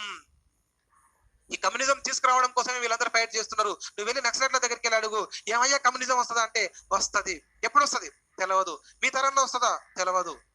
మళ్ళీ ఎందుకు గుడ్డిగా ఫైట్ చేస్తున్నావు, జీవితాన్ని నాశనం చేసుకుంటున్నావు అంటే అప్పుడు నక్సల్ చెప్తారు, మేము ఒక పెద్ద పర్వతాన్ని తవ్వే ప్రయత్నంలో ఉన్నాం, ఆయుధాలు లేకుండా చేతితో ఒక పెద్ద పర్వతాన్ని తవ్వుతున్నాం. మా జీవిత కాలంలో కొంత పర్వతాన్ని ఖాళీ చేసిపోతాం, నెక్స్ట్ వచ్చే వాళ్ళు కొంత పర్వతాన్ని ఖాళీ చేస్తారు, అటొచ్చే వాళ్ళు కొంత పర్వతాన్ని ఖాళీ చేస్తారు. మేము పెద్ద పర్వతాన్ని ఢీకొంటున్నాం, పెట్టుబడిదారులు అని చెబుతున్న ఒక పెద్ద పర్వతాన్ని ఢీకొంటున్నాం. మా జీవితంలో ఈ పర్వతాన్ని తవ్వలేకపోవచ్చు, కానీ ఏదో ఒక రోజు ఆ పర్వతంలో మట్టి తొలిస్తే పెద్ద పర్వతం కూడా కూలిపోక తప్పదు. ఏదో ఒక రోజు పెట్టుబడిదారులు తప్పుడు పద్ధతులు అనుసరించి తమకు తాము నాశనం అవుతారు. ఏదో ఒక రోజు పెట్టుబడిదారులు తాము అనుసరించే తప్పుడు పద్ధతుల వల్ల తమకు తాము నాశనం అవుతారు. ఆ రోజు వరకు మేము ఇంకా బతికే ఉండాలి, వాళ్ళ ఓటమిని మేము కల్లారా చూడాలి. ఆ రోజున మేము సామ్యవాదాన్ని వెలుగెత్తి చాటుతాం. అలా చాటడానికి మాకు బీజాలు ఉండాలి. కార్ల్ మార్క్స్ వేసినది అదే చెప్తుంది కమ్యూనిస్ట్ మేనిఫెస్టో గ్రంథం. ది జర్మన్ ఐడియాలజీ కానీ, దాస్ క్యాపిటల్ కానీ, అలాగే ది కమ్యూనిస్ట్ మేనిఫెస్టోలు కూడా ఏం చెప్తున్నాయంటే ఏదో ఒక రోజు పెట్టుబడిదారి వ్యవస్థ పతనం కాక తప్పదు. ఆ రోజు వరకు సామ్యవాదం గొంతుని వినిపించే బతుకు ఉండాలి, ఇంకా ఆ గొంతు ఇంకా బతికే ఉండాలి. అందుకే వీళ్ళు ఇంకా బతికే ఉండరు. మేము సామ్యవాదం కోసం ఎదురు చూస్తున్నాం అని చెప్తుంటారు వాళ్ళు. ఏదో ఒక రోజు వస్తుంది, వచ్చిన రోజు దాన్ని నాశనం చేస్తారు. పెట్టుబడిదారి వ్యవస్థను నాశనం చేసి ఆధునిక కమ్యూనిజం తీసుకొస్తారు. ఆధునిక కమ్యూనిజం వస్తే పరిశ్రమలు ప్రభుత్వపరమైతాయి. పరిశ్రమకు లాభాలు వస్తే ఆ వచ్చిన లాభాలను ప్రభుత్వం మన సంక్షేమం కోసం ఖర్చు పెడుతుంది. విద్య ఫ్రీ ఇస్తుంది, ఎడ్యుకేషన్ ఫ్రీ ఇస్తుంది, మన హెల్త్ గా ఆరోగ్యం కూడా ఫ్రీగానే అందుతుంది. రోడ్లు టోల్ గేట్ కూడా కట్టాల్సిన అవసరం లేదు. అన్ని వస్తువుల ధరలు తగ్గిపోతాయి, తక్కువ ధర వద్ద వస్తువులు అందుబాటులోకి వస్తాయి. ప్రభుత్వమే వస్తువులు ఉత్పత్తి చేస్తుంది కాబట్టి లాభాల కోసం కాదు, మంచి క్వాలిటీ వస్తువులు వస్తాయి. కానీ ఉన్న సామ్యవాదాన్ని మనం నాశనం చేసుకున్నాగా. మన ప్రభుత్వ రంగ సంస్థలు దివాలా తీయించడం, పెట్టుబడిదారీ వ్యవస్థ మళ్ళీ తీసుకొస్తాం. కానీ ఏదో ఒక రోజు పెట్టుబడిదారీ వ్యవస్థ వస్తుందని కార్ల్ మార్క్స్ యొక్క బలమైనటువంటి ఆలోచన. ఏమయ్యా కార్ల్ మార్క్స్, నువ్వు అంటున్నావు కదా, మళ్ళా నిజంగా వస్తుందా? అసలు వస్తుందా? వస్తుంది. మరి ఆల్రెడీ రష్యాలో, చైనాలో కమ్యూనిజం వచ్చింది, అయినా కూడా పెట్టుబడిదారుల హవా పెరిగింది. మళ్ళీ ఎక్కడో నిలబడలేకపోయింది, రష్యా విచ్ఛిన్నం అయిపోయింది. మరి వచ్చినటువంటి దేశంలో ఒక రష్యానే తన సామ్యవాదాన్ని నిలుపుకోలేకపోయింది.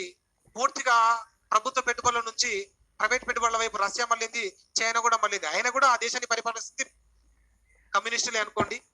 చైనాలో ఉన్నది సామ్యవాదమే, రష్యాలో ఉన్నది సామ్యవాదమే, కానీ ఆయన కూడా వాటిని నియంత్రించే ప్రైవేట్ పెట్టుబడిదారులు ఉన్నారు అక్కడ. మళ్ళీ రష్యాలో సామ్యవాదం వచ్చి కూలబడ్డది. అది ఎక్కువ కాలం పాటు పూర్తి స్థాయి సామ్యవాద లక్షణాలు కనబడతలేవు. ఇప్పుడు కారణం ఏంటి? రష్యాలో ఏం జరిగింది అంటే, కార్ల్ మార్క్స్ చెప్తున్నాడు, చుట్టుపక్కల మొత్తం మురికి వాడలు, ఎక్కడ చూసినా మురికి వాడలే.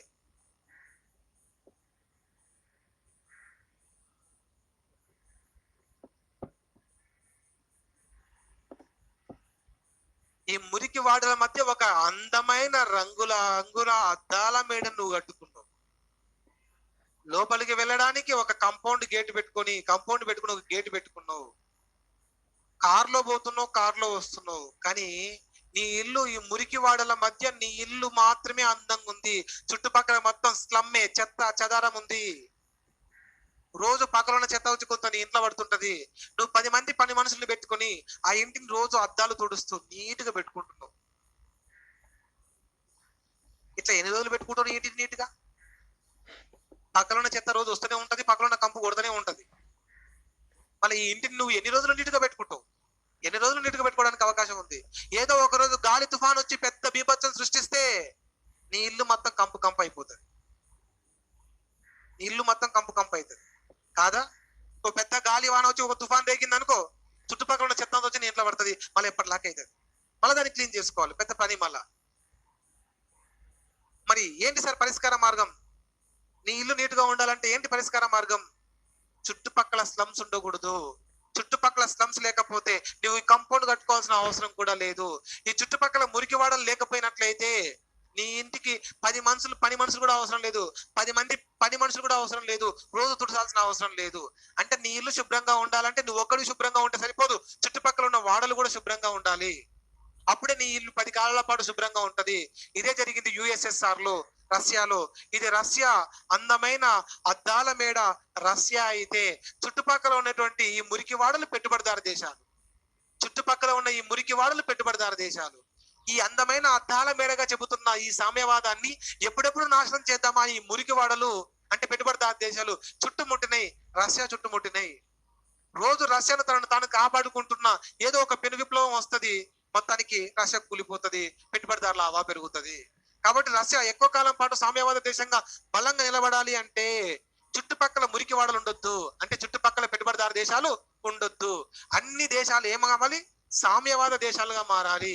ప్రపంచంలో అన్ని దేశాలు సామ్యవాదాలు అయితే సామ్యవాదం వర్ధిల్లుతుంది. ఏ ఒక్క దేశంలోనూ సామ్యవాదం వస్తే అది ఎక్కువ రోజులు నిలబడదు. చుట్టుపక్కల ఉన్న రాబందులు గద్దల్లా పీక తింటాయి. పెట్టుబడిదారు దేశాలు రాబందులు గద్దలుగా పీక తింటూ మనల్ని, ఈ రాబందులు అనేటువంటివి, ఈ గద్దలు అనేటువంటివి పీక తినే ఉంటాయి. పెట్టుబడిదారు దేశాలు మిగిలినయవు సామ్యవాద దేశాలని. కాబట్టి ఒక్క దేశంలో సామ్యవాదం వస్తే అది ఎక్కువ రోజులు ఉండదు, అన్ని దేశాల్లో సామ్యవాదం వస్తే దీర్ఘకాలం పాటు ఉంటది. ఆ పరిస్థితి రానే వస్తుంది అని చెబుతాడు కార్ల్ మార్క్స్. ఇది కార్ల్ మార్క్స్ యొక్క మిగులు విలువ సిద్ధాంతంలో పెట్టుబడిదారి వ్యవస్థ ఎట్లా నాశనం అవుతుంది, ఆధునిక కమ్యూనిజం ఎలా పుట్టుకొస్తుందో చెప్పుకురావడము జరిగింది. ఇది కార్ల్ మార్క్స్ యొక్క మిగులు విలువ సిద్ధాంతం మరియు అభివృద్ధి దశలు. దీంతో వృద్ధి దశలు కంప్లీట్. లాస్ట్ హెడ్డింగ్ ఉంది మనకు, అభివృద్ధి కొలమానాలు అని. సో లాస్ట్ హెడ్డింగ్ లోకి పోయే ముందు బ్రేక్ తీసుకుందాం, బ్రేక్ తర్వాత కంటిన్యూ చేద్దాం.